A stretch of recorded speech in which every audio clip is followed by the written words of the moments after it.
नमस्कार, मैं अंकिता सलवानी की आवाज क्षेत्र की बात में आपका स्वागत है। चलिए बढ़ते हैं खबर की ओर। जन भागीदारी समिति के माध्यम से चुने गए अतिथि विद्वानों ने अतिरिक्त संचालक उच्च शिक्षा को ज्ञापन पत्र सौंपते हुए ब्रेक से वापस बुलाए जाने की मांग रखी है। बताया गया है कि ठाकुर रणमत सिंह महाविद्यालय की प्रिंसिपल डॉक्टर अर्पिता अवस्थी ने महाविद्यालय में पठन पाठन का कार्य कराने वाले अतिथि विद्वानों को ब्रेक पर भेज दिया था। इसके बाद उनके कुछ चहेते अतिथि विद्वानों को तो ब्रेक से वापस बुला लिया गया, लेकिन लगभग आधा सैकड़ा से भी अधिक अतिथि विद्वान अभी भी कॉलेज के पठन पाठन की प्रक्रिया में भाग लेने की बाट जो रहे हैं। अतिथि विद्वानों का आरोप है कि इतने लंबे समय तक ब्रेक में भेजे जाने से उन सभी की आजीविका पर संकट खड़ा हो गया है, जिसके चलते ना तो वह बच्चों की शिक्षा दीक्षा पूरी कर पा रही हैं और ना ही अपने परिवार का भरण पोषण। वहीं इस पूरे मामले को लेकर अतिरिक्त संचालक उच्च शिक्षा डॉक्टर आरपी सिंह ने कहा कि ब्रेक में गए हुए अतिथि विद्वान अपनी वापसी कराए जाने की मांग कर रहे हैं। यह क्षेत्राधिकारी जनभागीदारी समिति का होता है। ठाकुर रणमत सिंह महाविद्यालय के प्राचार्य से भी चर्चा की गई है। जैसे ही महाविद्यालय में छात्र छात्राओं की आवक होगी तो ब्रेक में भेजे गए अतिथि विद्वानों को प्राथमिकता के आधार पर वापस बुलाया जाएगा।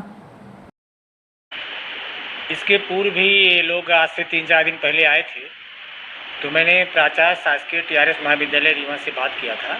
तो उन्होंने कहा चूँकि इस समय हमारे यहाँ छात्र नहीं हैं और छात्र नहीं आ रहे हैं और इनको अध्यापन के लिए रखा गया है।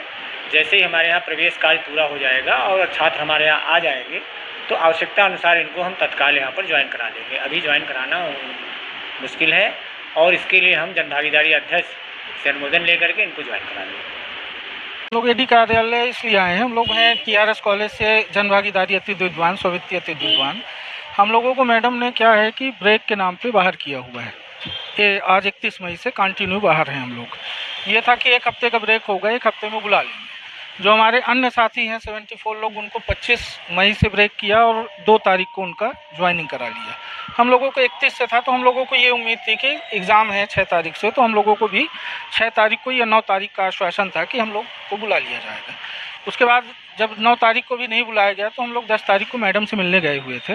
निवेदन मैडम से किया तो मैडम ने कहा कि जब आवश्यकता होगी तब हम आपको बुलाएंगे। लेकिन आवश्यकता जिन लोगों को रखा गया है वो बिना मेरिट की कोई मेरिट, कोई वरीयता नहीं देखी गई। हम लोग आज 15-16 वर्षों से वहाँ कंटिन्यू वहाँ अपनी सेवाएं दे रहे हैं और इस तरह से अचानक हम लोगों को बाहर कर देना और जब ज़रूरत होगी तब बुलाएंगे, तो एक तो सबसे बड़ी बात यह है कि जिनको अंदर रखा है उनकी कोई वरीयता ही नहीं है, कोई बेस नहीं है कि किस आधार पे मेरिट बनाया, क्या किया, तो वो कुछ बताने के लिए तैयार नहीं है। और बस एक ही बात है कि जब ज़रूरत होगी तब बुलाएंगे। जैसा आपने बताया पिछले 15-16 सालों से आप सेवाएं दे रहे हैं, तो इससे पहले भी क्या इस तरह का ब्रेक दिया गया था कि आप लोगों को? नहीं, इस तरह का ब्रेक दिया जाता था तो 2 दिन में कभी या हफ्ते में बुला लिया जाता था। इस बार तो ये है कि बुलाएंगे नहीं। आज 15 दिन हो गया हम लोगों को। भाई हम लोगों को जो जीवन यापन है इसी तनख्वाह से है और कई लोग ऐसे लोग हैं जिनको इसी के माध्यम से जो मिलता है वही है। आज तो आधे महीने की सैलरी चली गई। अच्छा, जिनको रखा है उनकी क्या वरीयता है, किस आधार पे रखा है, ये मैडम बताने के लिए तैयार नहीं है। और रखने का भी ये भी बता रही कि रखेंगे कब। और जो एग्ज़ाम चल रहा है, एग्ज़ाम में कुशल श्रमिक या श्रमिक से ड्यूटी करा के अगर हम लोग अवेलेबल हैं तो हम लोगों को नियुक्ति करके उस हम लोग से ड्यूटी कराएं, जिसके लिए हम लोग हैं, हम लोग टीचर हैं। तो इसमें पता नहीं क्या है मैडम की क्या मानसिकता है। और वही फूट डालो शासन करो दोहरा नीति है, जो अंग्रेज़ों की नीति थी कि आधे हमारे जनभागीदारी समिति भाइयों को अंदर कर लिया है पहले बुला के और आधे लोगों को बाहर कर दिया गया। ब्रेक से वापस लेने का आधार क्या बनाया मैडम? कोई आधार नहीं कि 1 हफ्ते में वापस बुला लेंगे। वो नियम भी हमारे जस हमारा तो आदेश है को भाई, आयुक्त उच्च शिक्षा का भी आदेश है, हम लोग हाई कोर्ट से भी आदेश लिए हैं कि निकाला नहीं जाए। लेकिन कब बुलाएंगे? अगर जुलाई अगस्त में बुलाएंगे तो हम तो 2 महीने बेरोजगार हो गए हम लोग, तो हम लोग करेंगे क्या ऐसे में? और बुलाना हम ही लोगों को है।